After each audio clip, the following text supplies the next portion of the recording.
Muy buenas tardes, tengan todos y cada uno de ustedes, mis estimados hermanos. Les saluda de nueva cuenta su hermano y amigo en Cristo, Hugo Román, en una lección más de esto que estamos llevando a cabo por la serie del Catecismo Ortodoxo de Hércules Collins, que esperamos sea de ayuda para la devoción personal y para la adoración familiar que llevemos tanto en nuestros hogares, mis hermanos, para la honra y la gloria del Señor. El día de hoy estaremos tocando la lección número 2, la cual hemos titulado De la miseria del hombre, parte 1, que abarcará las preguntas de 3 al 5 del catecismo. En la lección pasada dijimos que usaríamos el catecismo ortodoxo como un maestro para instruirnos en las verdades fundamentales sobre el consuelo del cristiano, y la forma en la que este maestro nos enseña es mediante un triple saber, es decir, un triple conocimiento sobre lo que el hombre debe saber para disfrutar de ese consuelo, lo cual es el propósito principal de este catecismo. Este hace uso de la misma estructura de la carta del apóstol Pablo a la iglesia en Roma, mejor conocida como la Epístola a los Romanos. Al igual que esta se divide en 3 secciones, como lo estudiamos en la iglesia local cuando se hizo la predicación expositiva de esta carta, esa misma estructura usa el catecismo y la estuvimos exponiendo, de una forma muy general en la lección 1. Hoy iniciaremos con la primera parte, la cual nos enseña cuán grandes son mis pecados y miserias. Las preguntas que abarca son las siguientes. Pregunta número 3, ¿cómo conoces tu miseria? Y la respuesta es, por la ley de Dios. Pregunta número 4, ¿qué nos exige la ley de Dios? Y la respuesta es, lo que Cristo nos enseña a modo de resumen en Mateo 22, 37 al 40. Amarás al Señor tu Dios con toda tu mente, con todas tus fuerzas. Este es el grande y el primer mandamiento. Y el segundo es semejante a este.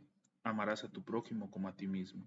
De estos 2 mandamientos dependen la ley y los profetas. Pregunta número 5. ¿Puedes guardar todas estas cosas perfectamente? Ciertamente no, porque por naturaleza soy propenso a odiar a Dios y a mi prójimo.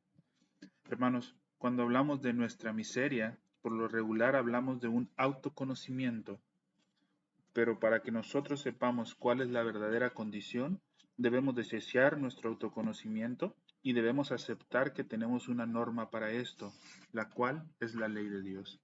De forma natural, el hombre siempre busca negar su miseria como una realidad o muchas veces la reinterpreta de otras formas.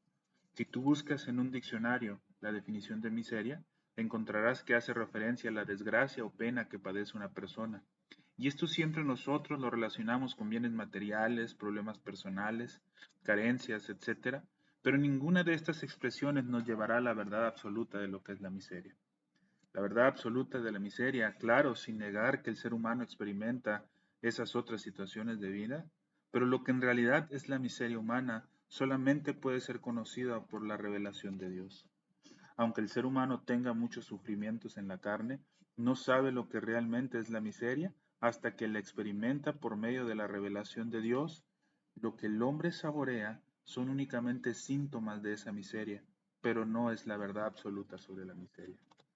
La enseñanza que nos deja el catecismo en la pregunta 1 es que el hombre solo conoce la verdadera miseria por medio de la ley de Dios. Cada uno de nosotros somos muy propensos al autoengaño, ya que todo el tiempo estamos midiendo nuestro actuar con normas que nada tienen que ver con nuestra verdadera condición. Somos muy conformistas porque pensamos que cumplimos con lo que nos corresponde, porque la medida que tomamos es inventada por nuestros pensamientos pecaminosos. Lamentablemente, aún dentro de las iglesias evangélicas, no es nada popular pensar en la ley de Dios como una autoridad en nuestra vida. Preferimos oír aquello que nos causa placer conforme a los pensamientos de la sociedad donde vivimos, antes de que reconozcamos nuestra miseria por medio de la ley. Ahora, la regla que nos da Jesús no es un haz o no hagas esto. La ley es muy positiva y va al grano. El mandamiento de Jesús no es algo nuevo. Jesús formuló este resumen de 2 textos muy antiguos que los encontramos en Deuteronomios capítulo 6, versículo 6 y en Levíticos 19, 18. El primero hace referencia al amor a Dios y el segundo hace referencia al amor al prójimo. Claro está, estos entendidos en su contexto. De la misma forma, sin duda alguna, bajo un entendimiento correcto de la creación, en los primeros 3 capítulos del Génesis, también vemos que estuvieron presentes desde ese tiempo. Al ver la institución desde la creación, la ley no solo revela que somos transgresores, revela que no hemos cumplido con lo que debíamos hacer como creación de Dios. Pero mis hermanos, la clave en todo esto es la palabra amarás, ya que ésta nos exige un amar doble. Primero, amar a Dios y después nos presenta amar a nuestro prójimo. Tenemos que reconocer que hay una diferencia entre estos dos, amar y amar. Es un mandato amar a Dios sobre todo, pero a nuestro prójimo dice que lo debemos amar como a nosotros mismos. El problema aquí es que lo que se nos revela en la ley cuando nos muestra nuestra miseria es que nos amamos a nosotros mismos sobre todo y a lo mucho a Dios como a nosotros mismos. Por lo tanto, tenemos que poner en orden correcto esta cuestión del amar.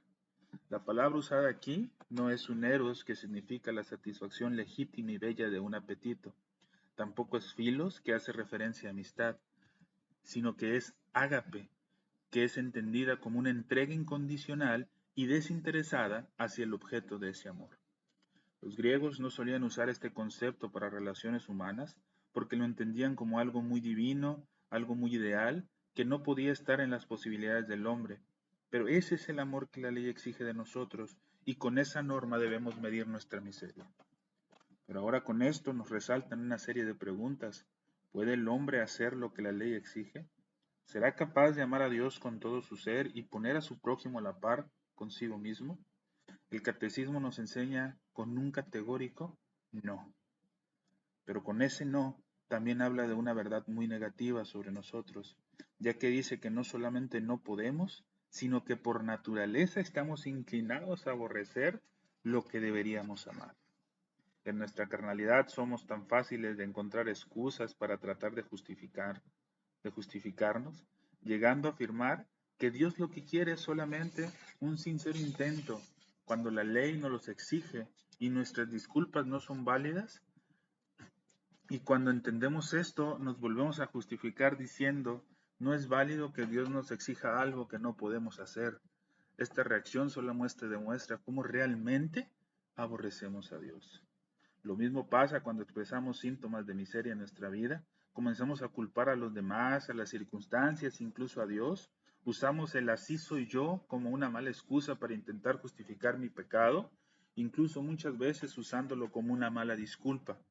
Pero lo único que mostramos con esto, mis hermanos, es de nueva cuenta el aborrecimiento a Dios. Incluso cuando alguien nos reprende, es muy común que nos molestemos con quien nos llama la atención. Y mis hermanos, esto también es aborrecer a Dios. Vivimos con un antagonismo hacia Dios y hacia nuestro prójimo que no siempre se expresa abiertamente. Queremos vivir como si nosotros mismos fuéramos nuestro propio Dios, bajo nuestras propias reglas, sin que nadie nos diga qué hacer, aún en nuestra propia percepción del cristianismo, y de esa manera crearnos ideas falsas de la religión. Esto, mis amados hermanos, es aborrecer a Dios y al prójimo, y esto lo hacemos por naturaleza. Más adelante hablaremos de esto en el catecismo. No hay de otra. Es solo por la ley de Dios, la revelación de Dios de su voluntad, la forma en la que el hombre conoce su verdadera y propia miseria. Entender esto nos lleva a darnos cuenta de la realidad de nuestra esclavitud y con esto vemos que no podemos buscar en nosotros mismos el remedio. Por eso, contemplar de esta forma la ley de Dios es sumamente necesaria para el camino hacia Cristo, en quien encontramos salvación. Bien, mis amados hermanos, esto es lo que quería compartir en este tiempo, en la lección 2 del Catecismo Ortodoxo de Hércules Collins. Espero que les pueda servir, mis hermanos, y sea de bendición para sus vidas, así como para la de su familia. Les saluda y se despide de ustedes su amigo y hermano en Cristo, Hugo Román.